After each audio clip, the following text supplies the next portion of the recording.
ಆತ್ಮೀಯ ಮಕ್ಕಳ ಸಾಹಿತ್ಯ ಪ್ರೇಮಿಗಳಿಗೆ ನಮಸ್ಕಾರಗಳು. ನಾವು ಇವತ್ತು ಮಕ್ಕಳ ಸಾಹಿತ್ಯ ಸರಣಿ ಮಾಲಿಕೆ ಪುಸ್ತಕ ಸರಣಿ ಮಾಲಿಕೆ 58ನ್ನು ತಲುಪಿದ್ದೇವೆ. ನಿಮಗೆಲ್ಲರಿಗೂ ಸಹ ಪುಸ್ತಕ ಅವಲೋಕನ ಕಾರ್ಯಕ್ರಮಕ್ಕೆ ಪ್ರೀತಿಪೂರ್ವಕವಾದಂಥ ಸ್ವಾಗತ. ನಾನು ನಿಮ್ಮ ಶಂಕರ ದೇವರು ಹಿರೇಮಠ. ಮಕ್ಕಳ ಸಾಹಿತ್ಯ ಕೃತಿ ಅವಲೋಕನ ಇವತ್ತು ದಿನಾಂಕ ಮೇ 16, 2026 ಸರಣಿ 58ನ್ನು ತಲುಪಿದ್ದೇನೆ. ಇವತ್ತಿನ ದಿನ ತೆಲುಗು ಮೂಲ ಸಲೀಂ ಅವರು ಬರೆದಿರುವಂಥ, ಕನ್ನಡಕ್ಕೆ ಅನುವಾದಿಸಿರುವಂಥ ಧನ್ಪಾಲ್ ನಾಗರಾಜಪ್ಪ ಅವರು ಬರೆದಿರುವಂತಹ ಅವಳ ದ್ವೀಪ ಮಕ್ಕಳ ಕಾದಂಬರಿ, ಈ ಕೃತಿಯ ಪರಿಚಯವನ್ನು ಇವತ್ತು ನಿಮಗಾಗಿ ಪರಿಚಯಿಸಲಿದ್ದೇನೆ. ಪ್ರಸ್ತುತ ಅವಳ ದ್ವೀಪದಲ್ಲಿ ಸ್ಮರಣ್ ಮತ್ತು ರವಿ ಎಂಬುವಂತ ಇಬ್ಬರು ಸ್ನೇಹಿತರು ಮಾಡುವಂತ ಸಾಹಸಗಳು ಹಾಗೂ ಅವರಿಬ್ಬರು ಮಾಡುವಂತ ಸಾಹಸದಿಂದ ಮತ್ತೆ ಇಬ್ಬರು ಅಣ್ಣ ತಮ್ಮರನ್ನ ಅವರು ಕಾಪಾಡುವ ನಿಟ್ಟಿನಲ್ಲಿ ಇರುವಂತ ವಿಷಯ ವಸ್ತುವನ್ನು ಒಳಗೊಂಡಿರುವಂತ ಮಕ್ಕಳ ಕಾದಂಬರಿ ಅವಳ ದ್ವೀಪ. ಈ ವಿಷಯನ ಕುರಿತಾಗಿರುವಂತ ಕಾದಂಬರಿಯನ್ನ ಉತ್ತಮ ಮಕ್ಕಳ ಪುಸ್ತಕ ಪ್ರಶಸ್ತಿಯನ್ನು ಪಡೆದಿರುವಂತ ಈ ಕೃತಿ ಉತ್ತಮವಾದ ಸುಂದರವಾದ ಮುಖಪುಟ ವಿನ್ಯಾಸವನ್ನ ಹಾಗೂ ಒಳಗಡೆ ಇರುವಂತಹ ವಿಷಯ ವಸ್ತುವನ್ನು ಸಹ ಒಳಗೊಂಡಿದೆ. ಅವಳ ದ್ವೀಪ ಅನ್ನುವಂತ ಈ ಕಾದಂಬರಿಯನ್ನ ಇವತ್ತು ನಾನು ಪ್ರಸ್ತುತ ಪಡಿಸ್ತಾ ಇದ್ದೇನೆ, ಪರಿಚಯ ಮಾಡ್ತಾ ಇದ್ದೇನೆ. ಮೂಲ ಲೇಖಕರು ಸಲೀಂ ಎಂಬುದು ಇವರ ಕಾವ್ಯನಾಮ. ಸೈಯದ್ ಸಲೀಂ ಅವರು 1959 ಜೂನ್ನಲ್ಲಿ ಪ್ರಕಾಶಂ ಜಿಲ್ಲೆಯ ಆಂಧ್ರ ಪ್ರದೇಶದ ಪ್ರಕಾಶಂ ಜಿಲ್ಲೆಯ ತ್ರೋವಗುಂಟ ಗ್ರಾಮದವರು. ಇವರು ಈಗಾಗಲೇ ವೆಂಡಿ ಮೇಘಂ ಕಾದಂಬರಿ, ವಿಶ್ವವಿದ್ಯಾಲಯ ಹಾಗೂ ತಲಾಕ್, ಲಾಕುಲು, ನೂಕುಲು, ಅನಂತ ಕಾಲ್ತುನ ಪೂಲ ತೋಟ ಕಾದಂಬರಿಗೆ ಕೇಂದ್ರ ಸಾಹಿತ್ಯ ಅಕಾಡೆಮಿ ಪ್ರಶಸ್ತಿ ಇವರಿಗೆ ದೊರೆತಿದೆ. ಆರೋ ಅಲ್ಲುಡು ಅನ್ನುವಂತ ಸಣ್ಣ ಕಥೆಯನ್ನು ಸಹ ಇವರು ರಚಿಸಿದ್ದಾರೆ. ಇವರು ಬರೆದಿರುವಂತಹ ಕೃತಿಯಿಂದ ಕನ್ನಡಕ್ಕೆ ಅನುವಾದಿಸಿದವರು ಧನಪಾಲ ನಾಗರಾಜಪ್ಪ ಅವರು. ಇವರು ಭಾರತೀಯ ವಾಯುಸೇನೆಯಲ್ಲಿ PBOR ಆಗಿ ಸೇವೆ ಸಲ್ಲಿಸಿ 16 ವರ್ಷಗಳ ಕಾಲ ಸೇವೆ ಸಲ್ಲಿಸಿ ಈಗ ನಿವೃತ್ತಿ ಆಗಿದ್ದಾರೆ. ಇವರು ಮೇಧ, ಅಪರಾಜಿತ, ಕಾಡುವ ಕತೆ, ಗುಹೆಯಲ್ಲಿ ಒಂದು ದಿನ, ಫಾತಿಮಾ ಮತ್ತು ತಾನ್ವಿ ಅನ್ನುವಂತಹ ಕೃತಿಗಳನ್ನು ರಚಿಸಿದ್ದಾರೆ. ಅವರ ಈ ಒಂದು ಕೃತಿ TANA Telugu association of North America ಸಂಸ್ಥೆಯಿಂದ ಉತ್ತಮ ಮಕ್ಕಳ ಪುಸ್ತಕ ಪ್ರಶಸ್ತಿಯನ್ನ ಪಡೆದುಕೊಂಡಿದೆ. ಈ ಅನುವಾದ ಕೃತಿ ಅವಳ ದ್ವೀಪ ಅನ್ನುವಂಥದ್ದು ತೆಲುಗು ಮೂಲ ಸಲೀಂ, ಕನ್ನಡಕ್ಕೆ ಧನಪಾಲ ನಾಗರಾಜಪ್ಪ ಅವರು ಅನುವಾದಿಸಿದ್ದಾರೆ. ವೀರಲೋಕ ಪ್ರಕಾಶನ ಈ ಕೃತಿಯನ್ನ ಪ್ರಕಟಿಸಿದೆ. 2024ರಲ್ಲಿ ಪ್ರಕಟವಾಗಿರುವಂತಹ ಈ ಕೃತಿ 104 ಪುಟಗಳನ್ನು ಒಳಗೊಂಡಿದ್ದು ₹130 ಬೆಲೆಯನ್ನ ನಿಗದಿಪಡಿಸಲಾಗಿದೆ. ವಿಜಯ್ ವಿಕ್ರಮ್ ಅನ್ನುವಂಥದ್ದು ಅವರು ಈ ಪುಟಗಳ ವಿನ್ಯಾಸವನ್ನ ಮಾಡಿದ್ದಾರೆ. ರಾಜು ವಿಷ್ಣು ಅನ್ನುವಂಥವರು ಕವರ್ ಪೇಜ್ ಮುಖಪುಟ ವಿನ್ಯಾಸವನ್ನ ಮಾಡಿದ್ದಾರೆ. ಈ ಕೃತಿಗೆ ಮುನ್ನುಡಿಯನ್ನ ಶಿವರಾಮ್ ಕಾನ್ಸನ್ ಅವರು ಬೆನ್ನುಡಿಯನ್ನ ಶ್ರೀಮತಿ S ನಾಗಲಕ್ಷ್ಮಿ ಅವರು ಮಾಡಿದ್ದಾರೆ. ಸ್ಮರಣ ಮತ್ತು ರವಿ ಅನ್ನುವಂತ ಸ್ನೇಹಿತರು ರಾಜೇಶ್ ಮತ್ತು ಸುರೇಶ್ ಅನ್ನುವಂತ ಇಬ್ಬರನ್ನ ಯಾವ ರೀತಿ ಕಾಪಾಡ್ತಾರೆ ಅನ್ನುವಂತ ವಿಷಯ ವಸ್ತುವನ್ನ ಕುರಿತು ಈ ಕಾದಂಬರಿ ಒಳಗೊಂಡಿದೆ. ಮೇಲ್ನೋಟಕ್ಕೆ ಕಾದಂಬರಿ ಸರಳವನಿಸಿದರೂ ಸಹ ಇದರೊಳಗಿರುವಂತ ಅರ್ಥ ಹಾಗೂ ಕಾದಂಬರಿಕಾರರು ಆಳವಾದ ಅಧ್ಯಯನದ ಮೂಲಕ ಈ ಕಾದಂಬರಿಯನ್ನ ರಚಿಸುವಂತ ಪ್ರಯತ್ನವನ್ನು ಮಾಡಿದ್ದಾರೆ. ಕಾದಂಬರಿ ಒಂದು ದ್ವೀಪದ ಸುತ್ತ ತನ್ನನ್ನು ತಾನು ತೆರೆದುಕೊಳ್ಳುತ್ತಾ ಹೋಗುತ್ತೆ.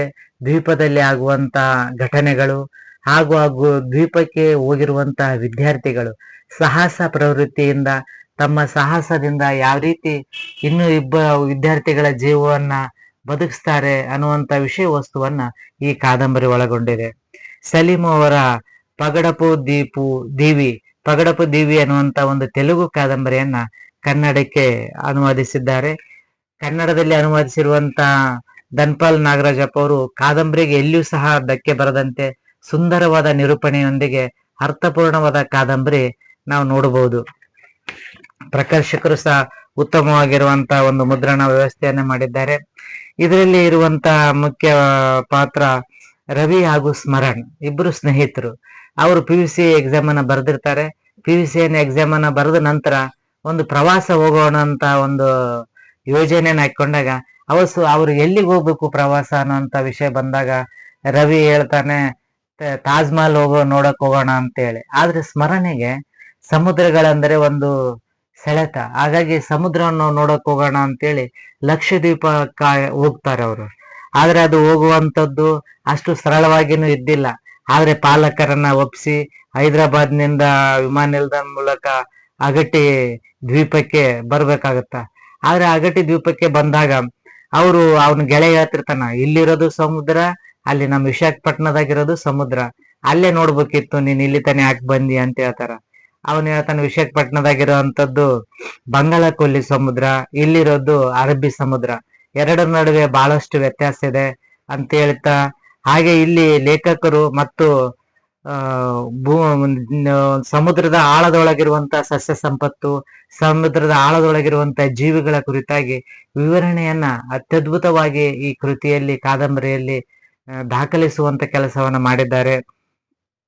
ಹಾಗೆ ಅವರು ಸ್ಕೂಬಾ ಡೈವಿಂಗ್ ಅನ್ನುವಂಥದ್ದು, ಸ್ಕೂಬಾ ಡೈವಿಂಗ್ ನ ಪರಿಚಯವನ್ನ ಲೇಖಕರು ಓದುಗರೇ ಸ್ಕೂಬಾ ಡೈವಿಂಗ್ ನಲ್ಲಿ ಭಾಗವಹಿಸಿದ್ದಾರೆ ಅನ್ನುವಷ್ಟರ ಮಟ್ಟಿಗೆ ಸ್ಕೂಬಾ ಡೈವಿಂಗ್ ನ ವಿವರಣೆಯನ್ನ ಕೊಡ್ತಾರೆ.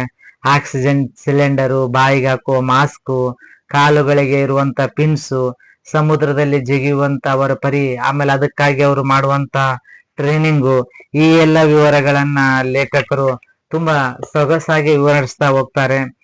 ಈ ಸ್ಮರಣ ಮತ್ತು ರವಿ ಸ್ಕೂಬಾ ಡೈವಿಂಗ್ ಹೋಗೋಕ್ಕಿಂತ ಮೊದಲು ಒಂದು ದಿನ ಬಿಫೋರ್ ಅವರು ಕಾಯ್ಕಿಂಗ್, ಯಾಚಿಂಗ್ ಮತ್ತು ಸ್ಕೀಯಿಂಗ್, ವಿಂಡ್ ಸರ್ಫಿಂಗ್ ಅನ್ನುವಂತಹ ನೀರಿನೊಂದಿಗಿನ ಒಂದು ಆಟಗಳನ್ನ, ಸಾಹಸ ಕ್ರೀಡೆಗಳನ್ನ ಆಡ್ತಾರೆ. ಮರುದಿನ ಅವರು ಸ್ಕೂಬಾ ಡೈವಿಂಗ್ ಹೋಗ್ತಾರೆ. ಇದಕ್ಕಿಂತ ಮೊದಲು ಅವರು ಸ್ಮರಣನವರ ತಂದೆ ಭಾರ್ಗವ್ ಅವರಿಗೂ ಸಹ ಬಹಳಷ್ಟು ಒಪ್ಪಿಸಿ ಕಾಡಿ ಬೇಡಿ ಈ ಪ್ರವಾಸಕ್ಕೆ ಬಂದಿರ್ತಾರೆ. ಅವರಿಗೆ ಮಕ್ಕಳ ತುಂಟಾಟ ಹಾಗೂ ಸಾಹಸದಿಂದ ಏನಾದ್ರು ಅಪಾಯವನ್ನ ತಂದುಕೊಳ್ಬಹುದು ಅನ್ನುವಂತಹ ಸಹಜವಾಗಿ ಪಾಲಕರಿಗಿರುವಂತ ಭಯ ಭಾರ್ಗವ್ ಅವರಿಗೂ ಇರುತ್ತೆ.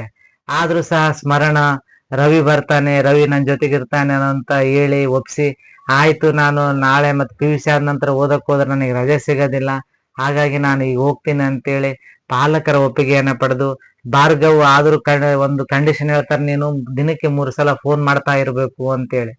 ಆಯ್ತು ನಾನು 3 ಸಲ ಫೋನ್ ಮಾಡ್ತೀನಿ ಅಂತೇಳಿ ಒಪ್ಪಿಗೆಯನ್ನ ಪಡೆದು ಅವರು ಬಂದಿರ್ತಾರೆ.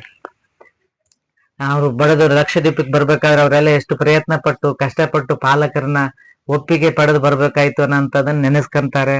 ಹಾಗೆ ಸ್ಕೂಬಾ ಡೈವಿಂಗಿಗೆ ಹೋಗ್ಬೇಕಾದ್ರೆ ಅಲ್ಲಿ ಅವರು ತರಬೇತಿದಾರರು ಮಾರ್ಗದರ್ಶನ ಮಾಡ್ತಾರೆ. ಅವರು ನೀವು ಎಷ್ಟು ಆಳಕ್ಕೆ ಹೋಗ್ಬೇಕು, ಆಮೇಲೆ ಇವರು ಲಕ್ಷದ್ವೀಪಕ್ಕೆ ಬರೋಕ್ಕಿಂತ ಮೊದಲು ಸ್ಮರಣ ಎಲ್ಲಾ ವಿಡಿಯೋಗಳನ್ನ, ಯೂಟ್ಯೂಬ್ ನಲ್ಲಿರುವಂತ ವಿಡಿಯೋಗಳನ್ನ ನೋಡಿರ್ತಾನೆ, ಅಬ್ಸರ್ವ್ ಮಾಡಿರ್ತಾನೆ.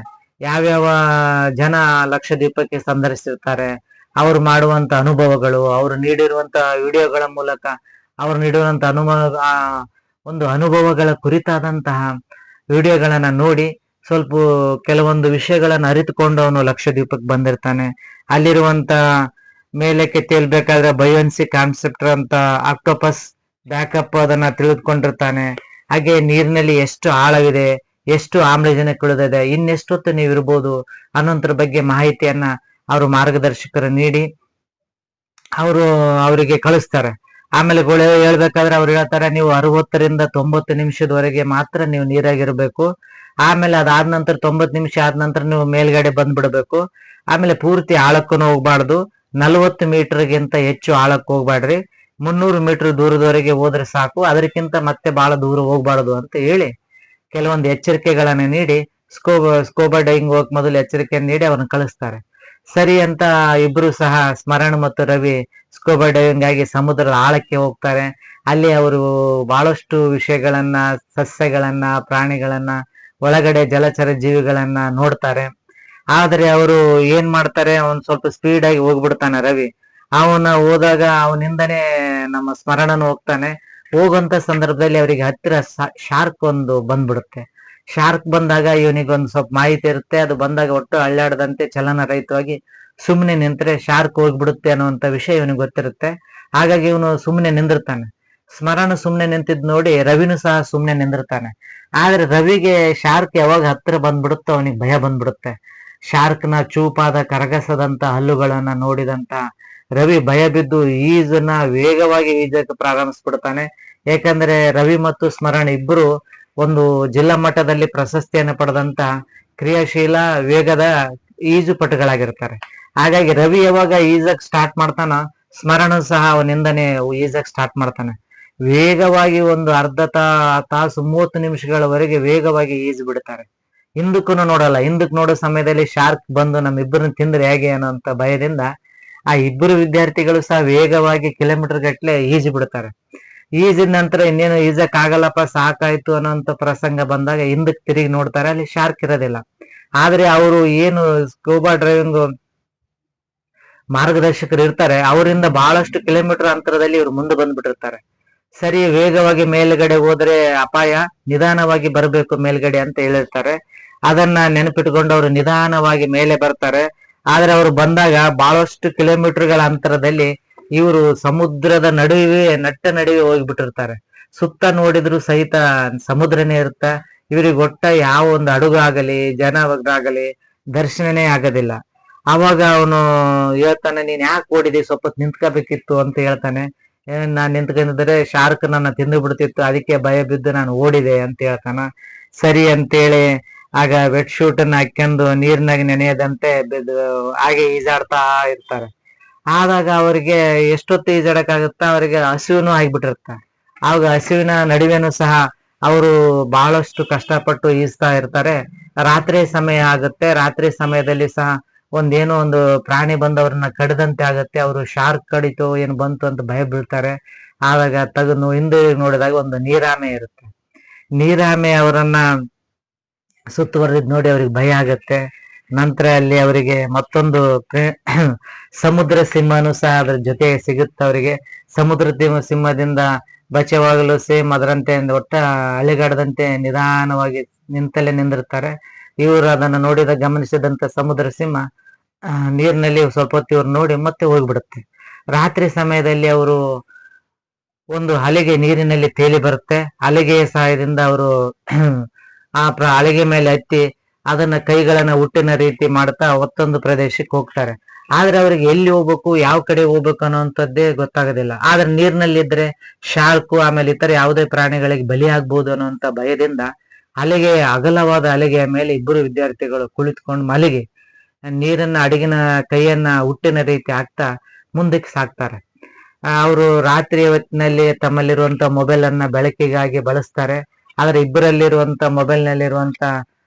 ಮೊಬೈಲ್ ನಲ್ಲಿ ಸಿಗ್ನಲ್ ಇರೋದಿಲ್ಲ. ಆದ್ರೆ ಬ್ಯಾಟ್ರಿ ಸಹ ಮುಗಿದೋದ್ರಿಂದ ಕತ್ತಲು ಆವರಿಸ್ತದೆ. ಆದ್ರೆ ಹುಣ್ಣಿಮೆಯ ದಿವಸ ಆಗಿರೋದ್ರಿಂದ ಚಂದ್ರನ ಬೆಳಕಿನಲ್ಲಿ ಅವರು ಕೈಗಳ ಸಹಾಯದಿಂದ ಅಲಿಗೆ ಮೇಲೆ ಮಳಗಿ ಮುಂದಕ್ಕೆ ಹೋಗುವಂತ ಪ್ರಯತ್ನ ಮಾಡ್ತಾರೆ. ಆದ್ರೆ ಅವರಿಗೆ ಹುಟ್ಟಿನ ರೀತಿ ಹಾಕಿ ಹಾಕಿ ಕೈಗಳು ಸಹ ನೋವು ಬಂದು ಅವರು ಮಲಗಿ ಬಿಡ್ತಾರೆ. ಸ್ಮರಣು ಮಲಗ್ತಾನೆ, ರವಿನು ಮಲಗ್ತಾನೆ. ಆಗ ಮಲಗಿದ ನಂತರ ಅವರು ಎಚ್ಚರವಾದಾಗ ನೋಡ್ತಾರೆ, ಒಂದು ಸಮುದ್ರದ ದ್ವೀಪದ ದಂಡೆಯಲ್ಲಿ ಅವರು ಇರ್ತಾರೆ. ದ್ವೀಪದ ದಂಡೆಯಲ್ಲಿ ಇದ್ದಾಗ ಅವನಿಗೆ ಗೊತ್ತಾಗುತ್ತೆ, ಅವನು ಇಲ್ಲಿ ಬಾಕ್ಸ್ ಜೆಲ್ಲಿಫಿಶ್ ಹಾಗೂ ಟೆಲಿಟನ್ಸ್ಫಿರಿಯಗಳ ಬಗ್ಗೆ ಮಾಹಿತಿಯನ್ನು ಕೊಡ್ತಾರೆ. ಇಲ್ಲಿ ಕಾದಂಬರಿಯಲ್ಲಿ ಮತ್ತು ಒಂದು ವಿಶೇಷವಾದದ್ದೇನೆಂದ್ರೆ ಸಮುದ್ರದಲ್ಲಿರುವಂತಹ ಜಲಚರ ಜೀವಿಗಳು ಹಾಗೂ ಜಲಚರ ಜೀವಿಗಳ ಲಕ್ಷಣಗಳು ಹಾಗೂ ರಾತ್ರಿ ಸಮಯದಲ್ಲಿ ಬೆಳಕನ್ನು ಸೂಸುವಂತ ಜೀವಿಗಳು ಹಾಗೂ ಬೆಳಕನ್ನ ಯಾವ ಕಾರಣಕ್ಕಾಗಿ ಅವರು ಸೂಸ್ತವೆ, ಅವುಗಳಿಗಿರುವಂತ ವೈಜ್ಞಾನಿಕ ಹಿನ್ನೆಲೆಯನ್ನ ದಾಖಲಿಸುವಂತ ಕೆಲಸವನ್ನ ಇಲ್ಲಿ ಮಾಡ್ತಾರೆ. ಓದುಗರಿಗೆ ಜಲಚರ ಜೀವಿಗಳ ಪರಿಚಯನೂ ಸಹ ನಮಗಾಗುತ್ತೆ. ಇಷ್ಟೆಲ್ಲ ವಿಷಯಗಳನ್ನ ಸ್ಮರಣು ಯೂಟ್ಯೂಬ್ ಮೂಲಕ ತಿಳಿದುಕೊಂಡಿರ್ತಾನೆ. ಈಗ ರವಿ ಮತ್ತು ಇವರು ಸಮುದ್ರಕ್ಕೆ ಬಂದಾಗ, ಸಮುದ್ರ ದಂಡೆ ಬಂದಾಗ ಅವರು ಮೊದಲು ಇಲ್ಲಿ ಯಾವುದೇ ಜನರಿರೋದಿಲ್ಲ. ಅದೊಂದು ಅವ್ರಿಗೆ ಆತಂಕಕ್ಕೆ ಈಡಾಗುತ್ತೆ. ಆದ್ರೂ ಸಹ ಬಹಳಷ್ಟು ಹಸುವಾಗಿರೋದ್ರಿಂದ ಅವ್ರು ಏನಾದ್ರು ತಿನ್ಬೇಕಂತ ಹೋಗ್ತಾರೆ. ಹಲಸಿನ ಹಣ್ಣನ್ನು ನೋಡ್ತಾರೆ, ಅದು ಒಡೆದು ತಿನ್ನುವಂತ ಯಾವುದೇ ಆಯುಧಗಳು ಇವ್ರು ಇರಲ್ಲ. ತೆಂಗಿನ ಗಿಡ ನೋಡ್ತಾರೆ, ತೆಂಗಿನಕಾಯಿ ಗಿಡ ಹತ್ತುವಂತ ಇಬ್ಬರಿಗೂ ಬರ್ತಿರಲ್ಲ. ಅವಾಗ ಮುಂದೆ ಸಾಗಿದಾಗ ಅವರಿಗೆ ಬಾಳೆಹಣ್ಣಿನ ಗಿಡ ಸಿಗುತ್ತೆ. ಅದರೊಳಗೆ ಹಣ್ಣುಗಳಿರ್ತವೆ, ಅವನ್ನ ತಿಂತಾರೆ. ತಿಂದ ನಂತರ ಹಾಗೆ ಸಾಕ್ತಾ ಸಾಕ್ತಾ ಹೋಗ್ಬೇಕಾದ್ರೆ ದ್ವೀಪದಲ್ಲಿರುವಂತ ಒಂದು ಒಂಟಿ ಮನೆ ಇವರಿಗೆ ಕಾಣುತ್ತೆ. ಇವರಿಗೆ ಆಶ್ಚರ್ಯ ಆಗುತ್ತೆ. ಹಾಗೂ ಇಲ್ಲಿ ಏನಾದ್ರು ಮನುಷ್ಯರಿರ್ಬೋದು ಅನ್ನಂತ ಗಮನಿಸ್ಬೇಕಂತ ನಿಧಾನವಾಗಿ ನೋಡ್ತಾರೆ. ಆ ಮನೆ ಹೋದಾಗ ಸುತ್ತಲೂ ಗಿಡಗಳನ್ನ ನಾಟಿಸಿರ್ತಾರೆ. ಅಂದ್ರೆ ಮನೆ ಯಾರಿಗೂ ಕಾಣಬಾರ್ದು ಅಂತೇಳಿ ಗಿಡಗಳನ್ನ ನಾಟಿಸಿರ್ತಾರೆ. ಅಲ್ಲಿರುವಂತ ಪೊದೆಗಳು ಈ ಕಾಡಿನಲ್ಲಿ ಎಲ್ಲಿಯೂ ಕಂಡಿರಲ್ಲ ಇವರಿಗೆ. ಹಾಗಾಗಿ ಅವರು ನಿಧಾನವಾಗಿ ರವಿಯ ಮೊದಲು ಸ್ಮರಣ ಬೆನ್ನಿನ ಮೇಲೆ ರವಿ ಎತ್ತಿ ನೋಡ್ತಾನೆ. ಅದರಲ್ಲಿ ಒಬ್ಬ ಮಗುವಿಗೆ ಒಂದು ಚುಚ್ಚುಮದ್ದನ್ನು ಕೊಡ್ತಾ ಇರ್ತಾರೆ. ಆ ಮಗು ಬೇಡ್ಕೊಂತಿರುತ್ತೆ, ಮಾಡು, ನನಗೆ ಇಂಜೆಕ್ಷನ್ ಮಾಡಬೇಡ್ರಿ ಅಂತ ಅಳ್ತಾ ಇರುತ್ತೆ. ಒಬ್ಬ ವೈದ್ಯ ಇಂಜೆಕ್ಷನ್ ಮಾಡ್ತಾನೆ. ಒಬ್ಬ ದಡುಯಿತಿ ದೇಹದ ರಾಕ್ಷಸ ಆಕಾರದ ಎತ್ತರದ ವ್ಯಕ್ತಿ ಆ ಮಗುವನ್ನ ಗಟ್ಟಿಯಾಗಿ ಹಿಡಿದುಕೊಳ್ತಾನೆ. ಆ ಹಿಡಿದುಕೊಂಡಂತ ಸಮಯದಲ್ಲಿ ಆ ವಿಜ್ಞಾನಿ ಇಂಜೆಕ್ಷನ್ ಮಾಡ್ತಾನೆ. ಮಗು ಇಂಜೆಕ್ಷನ್ ನೋವಿಗೆ ಅಳ್ತಾ ಇರುತ್ತದೆ. ಇದನ್ನ ನೋಡಿದಾಗ ರವಿ ಕೆಳಗಿಳಿದು ಹೇಳ್ತಾನೆ. ನಂತರ ಸ್ಮರಣ ಹತ್ತುತ್ತಾನೆ. ಸ್ಮರಣ ಹತ್ತಿದಾಗ ಅವನಿಗೆ ಗೊತ್ತಾಗುತ್ತೆ ಈ ದಪ್ಪ ವಿಕಾರವಾಗಿರುವಂತ ವ್ಯಕ್ತಿ ಮಗುವನ್ನು ಹಿಡಿದುಕೊಂಡಿರ್ತಾನೆ. ಮತ್ತು ರೂಮಿನಲ್ಲಿ ಇನ್ನೊಂದು ಮಗುವನ್ನು ಕರೆದುಕೊಂಡು ಬಂದು ಅವನಿಗೆ ಇಂಜೆಕ್ಷನ್ ಹಾಕ್ತಾನೆ. ಇಂಜೆಕ್ಷನ್ ಆಗುವಂತ ಸಂದರ್ಭದಲ್ಲಿ ಇಬ್ಬರು ವಿದ್ಯಾರ್ಥಿಗಳಿರ್ತಾರೆ. ಅವರು ರಕ್ತದಲ್ಲಿ ಇಂಜೆಕ್ಷನ್ ಮಾಡಿ ಮನುಷ್ಯರನ್ನ ಗಿಡಗಳ ರೀತಿ ಪರಿವರ್ತಿಸುವಂತ ಒಂದು ಸಂಶೋಧನೆಯನ್ನ ವಿಜ್ಞಾನಿ ಮಾಡ್ತಾ ಇರ್ತಾನೆ. ಆ ವಿಜ್ಞಾನಿ ಆಹಾರದ ಸಮಸ್ಯೆ ಜಗತ್ತಿನಾದ್ಯಂತ ವೇಗವಾಗಿ ಹಬ್ಬುತ್ತವೆ. ಹಾಗಾಗಿ ಆಹಾರ ಸಮಸ್ಯೆಯನ್ನ ನಿವಾರಿಸುವ ನಿಟ್ಟಿನಲ್ಲಿ ಮನುಷ್ಯರನ್ನೇ ಗಿಡಗಳಾಗಿ ಪರಿವರ್ತನೆ ಮಾಡುವುದು. ಮನುಷ್ಯರು ಬಿಸಿಲಿನಲ್ಲಿ ನಿಂತಾಗ, ಸೂರ್ಯನ ಬಿಸಿಲಿಗೆ ನಿಂತಾಗ ಸಸ್ಯಗಳು ಹೇಗೆ ತಮ್ಮ ಆಹಾರನ ತಾವೇ ತಯಾರಿಸ್ಕೊಂತವೆ, ಹಾಗೆ ಮನುಷ್ಯರು ಸಹ ಬಿಸಿಲಿನಲ್ಲಿ ತಮ್ಮ ಆಹಾರನ ತಾವೇ ತಯಾರಿಸ್ಕೊಳ್ಬಹುದು. ಹಾಗಾಗಿ ಆಹಾರ ಸಮಸ್ಯೆ ಎದುರಾಗೋದಿಲ್ಲ ಅನ್ನುವಂತ ಉದ್ದೇಶದಿಂದ ಆ ವಿಜ್ಞಾನಿ ಮಗುವಿನ ಮೇಲೆ ಪ್ರಯೋಗ ಮಾಡ್ತಾ ಇರ್ತಾನೆ. ಆ ವಿಜ್ಞಾನಿ ಹೆಸರು ಸುರೇಂದ್ರ ದೇವ್. ಸುರೇಂದ್ರ ದೇವ್ ಅನ್ನುವಂತ ವಿಜ್ಞಾನಿ, ಅವನು ಬಹಳಷ್ಟು ಬುದ್ಧಿವಂತ ವಿಜ್ಞಾನಿ. ಸಸ್ಯಶಾಸ್ತ್ರದಲ್ಲಿ ಡಾಕ್ಟರೇಟ್, ಪ್ರಾಣಿಶಾಸ್ತ್ರದಲ್ಲಿಯೂ ಸಹ MSc ಮಾಡಿ ಡಾಕ್ಟರೇಟ್ ಅನ್ನ ಪಡೆದಿರುವಂತ ಸುರೇಂದ್ರ ದೇವ್ ಈಗ ಇಂಥ ವಿಷಯದಲ್ಲಿ ಸಂಶೋಧನೆ ಮಾಡ್ತಿರ್ತಾನೆ.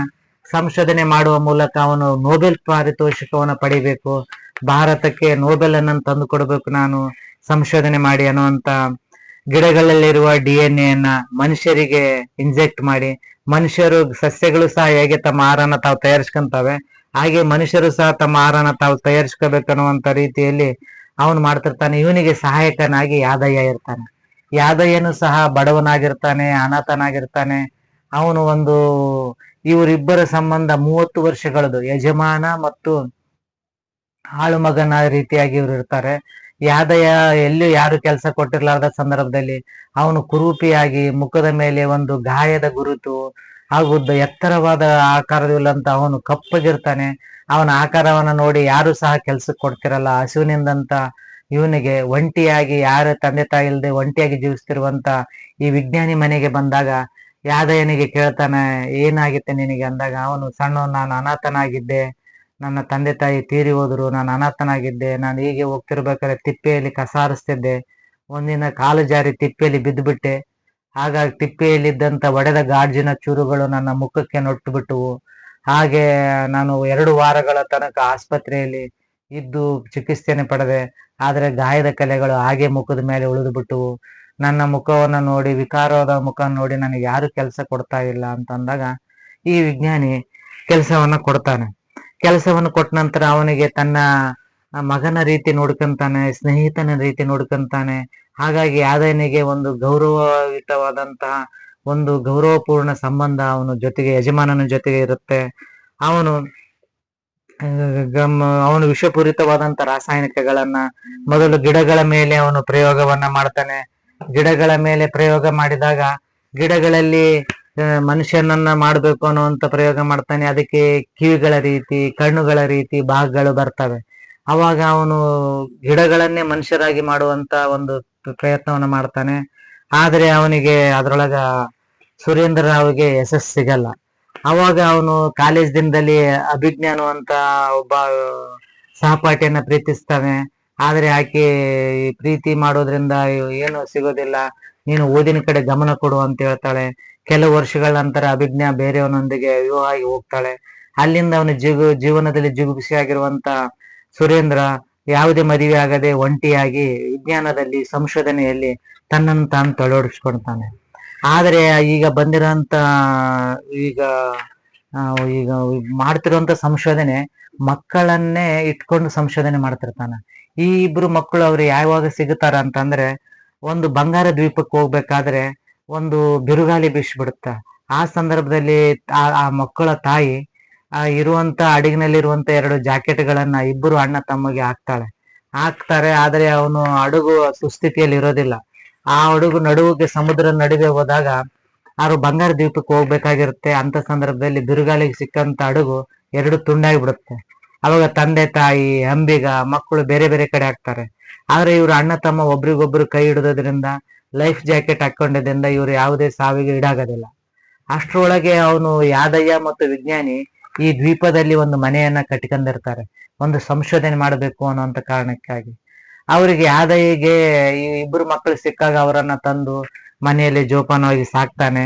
ಆಗ ವಿಜ್ಞಾನಿನೂ ಬರ್ತಾನೆ, ಇವರಿಗೆ ಚೆನ್ನಾಗಿ ಆಹಾರ ಕೊಟ್ಟು ಚೆನ್ನಾಗಿ ನೋಡಿಕೋ ಅಂತ ಹೇಳ್ತಾನೆ. ಯಾದಯ್ಯಗೆ ಗೊತ್ತಾಗೋದಿಲ್ಲ ತನ್ನ ಯಜಮಾನ ಯಾಕೆ ಈ ರೀತಿ ಹೇಳ್ತಾ ಇದ್ದಾನ ಅಂತೇಳಿ. ಮುಂದೆ ಮಕ್ಕಳನ್ನ ಯಾದಯ್ಯ ತನ್ನ ಪ್ರಯೋಗಕ್ಕಾಗಿ ಬಳಸಕ್ ಪ್ರಾರಂಭಿಸ್ತಾನ. ತನ್ನ ಪ್ರಯೋಗಕ್ಕೆ ಬಳಸಕ್ ಪ್ರಾರಂಭಿಸಿದಾಗ ಅವರು ಮಕ್ಕಳು ತುಂಬಾ ಯಾತನೆಯಿಂದ ಜೀವನ ಸಾಗಿಸ್ತಾ ಇರ್ತಾರೆ. ಚುಚ್ಚುಮದ್ದುಗಳು ಅವ್ರ ಮೇಲೆ ಪರಿಣಾಮ ಬೀರ್ತದ, ಮೈಯೆಲ್ಲ ಹಸಿರಾಗಿರ್ತತೆ.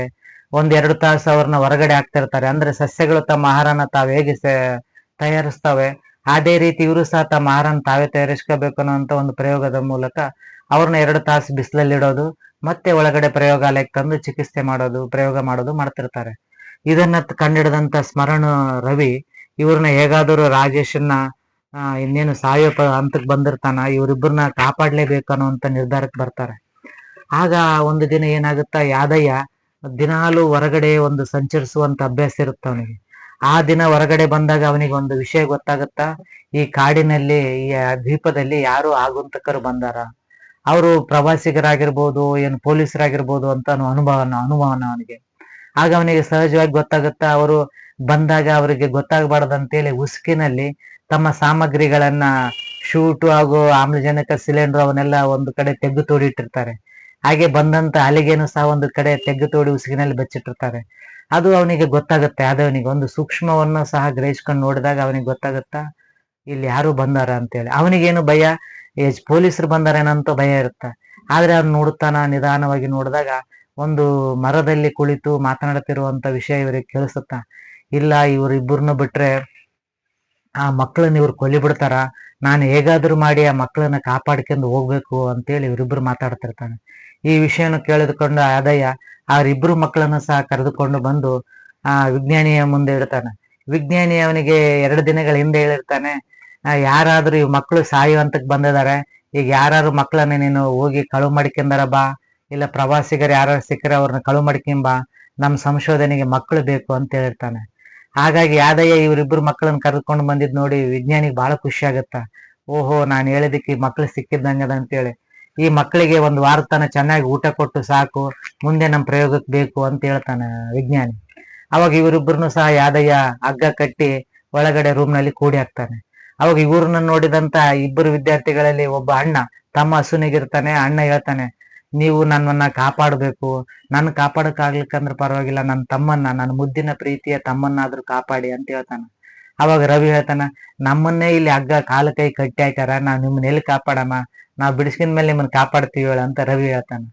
ಆಗ ಸ್ಮರಣ, ನೀನು ಅಲ್ಲಿನಿಂದ ನನ್ನ ಕಾಲಿಗೆ ಕಟ್ಟಿರೋ ಹಗ್ಗನ್ ಬಿಚ್ಚು ಅಂತ ಹೇಳ್ತಾನ. ಅದೇ ರೀತಿ ಅವರು ರವಿ ಸಹ ಅವನ ಹಗ್ಗನ ಅಲ್ಲಿನಿಂದ ಬಿಚ್ತಾನ. ನಂತರ ಅವನ ಕೈಯಿಂದ ಬಿಚ್ಚಿ ಆಮೇಲೆ ಅವರೆಲ್ಲರೂ ಸಹ 4 ಜನ ಹಗ್ಗಗಳನ್ನ ಬಿಚ್ಕೊಂಡು ಹಗ್ಗಗಳನ್ನ ತಮ್ಮ ಜೇಬಿನಲ್ಲಿ ಇಟ್ಕೊಂತಾರೆ. ಆ ರಾತ್ರಿ ಸಮಯ ಆದ ನಂತರ ಅವನಿಗೆ ಒಂದು ಯೋಚನೆ ಬರುತ್ತೆ ಸ್ಮರಣೆಗೆ. ಪ್ರತಿದಿನನೂ ಸಹ ಯಾದಯ್ಯ ಹೊರಗಡೆ ಹೋಗ್ತಾನ. ಹೋದಂತ ಸಂದರ್ಭದಲ್ಲಿ ನಾವು ತಪ್ಸ್ಕೋಬೇಕು, ಯಾಕಂದ್ರೆ ಅವನು ಯಾದಯ್ಯ ಇದ್ದಾಗ ಅವನು ದೈತ್ಯಾಕಾರದ ವ್ಯಕ್ತಿಯನ್ನ ನಾವು ಎದುರಿಸಕ್ ಆಗೋದಿಲ್ಲ. ಹಾಗಾಗಿ ನಾವು ಅವನು ಹೊರಗಡೆ ಹೋದಾಗೆ ನಾವು ತಪ್ಸ್ಕೋಬೇಕು ಅನ್ನೋಂತ ವಿಷಯನ ಮಾತಾಡಿ ನಿರ್ಧಾರ ಮಾಡ್ತಾರೆ. ಬೆಳಿಗ್ಗೆ ಆಗುತ್ತಾ, ಬೆಳಗ್ಗೆ ಯಾದಯ್ಯ ವಾಕಿಂಗ್ ಹೋಗಿರ್ತಾನ. ವಾಕಿಂಗ್ ಹೋದಂತ ಸಮಯದಲ್ಲಿ ಆ ಮೇಲೆಗಡೆ ಇರುವಂತ ಕಿಟಕಿಯಿಂದ ಸ್ಮರಣ ಹೊರಗಡೆ ಬರ್ತಾನ. ಅವನು ಹೊರಗಡೆ ಬಂದ ನಂತರ ರವಿನೂ ಸಹ ಹೊರಗಡೆ ಬರ್ತಾನ. ಆ ಬಾಗಿಲಿನ ಒಂದು ಸುತ್ತಿಗೆಯಿಂದ ಹೊಡೆದು ಆ ಇಬ್ರು ವಿದ್ಯಾರ್ಥಿಗಳನ್ನು ಹೊರಗಡೆ ಕರ್ಕೊಂಡ್ ಬರ್ತಾರ. ಎಲ್ಲ ಕಡೆ ನೋಡ್ತಾರ, ವಿಜ್ಞಾನಿ ಕಾಣೋದಿಲ್ಲ. ಅವಾಗ ಹಿಂದ್ಗಡೆ ಹೋಗಿ ನೋಡಿದಾಗ ಬಾಳೆ ಗಿಡದಲ್ಲಿ ವಿಜ್ಞಾನಿ ಇರ್ತಾನ.